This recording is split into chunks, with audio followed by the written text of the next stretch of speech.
There's something about a Christmas tree You don't think about it on a normal day. that makes a house feel like home. The ability to be happy during the holiday season is something a lot of people take for granted. Much like a kitchen table.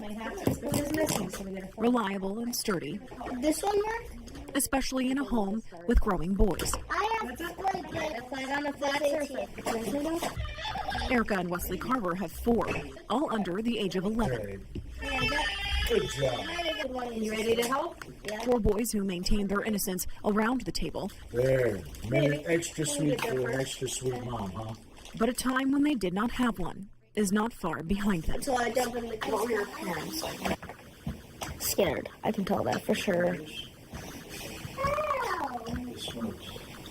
Yeah. Trapped a little bit. As a mother, I felt like I was failing. The Carvers sold their last home in February of 2014. I felt I was failing everybody. Bad timing and bad credit left them homeless. We came together after previously both of us being married, so all the bad credit that comes with divorce, we couldn't find a landlord who would give us a chance and say, hey, these people are trying to start over and do things different.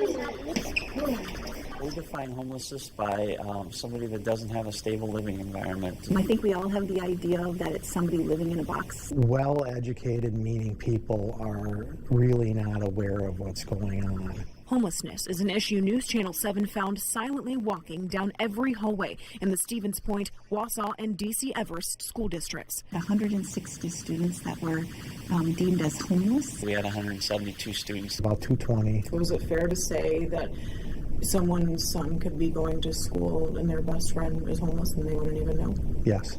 A slowly growing reality that the Carvers' 2 oldest boys quietly carried with them every day for 2 years. It's just that I couldn't do much. This is their consistent place. They don't know what they're going to go home to or when they're going to go home to it.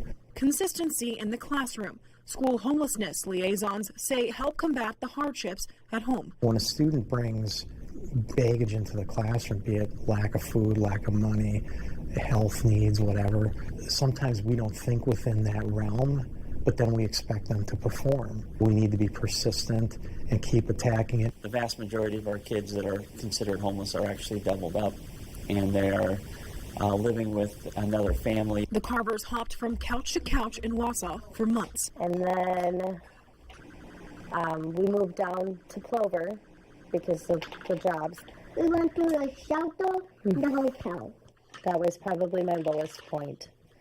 I mean, as a parent, it's the worst fear. You know, you're in a shelter with a bunch of people you don't know. Me being the sole breadwinner and seeing where my family was at, it made me fight harder and longer. Different pressures than the ones felt by a child.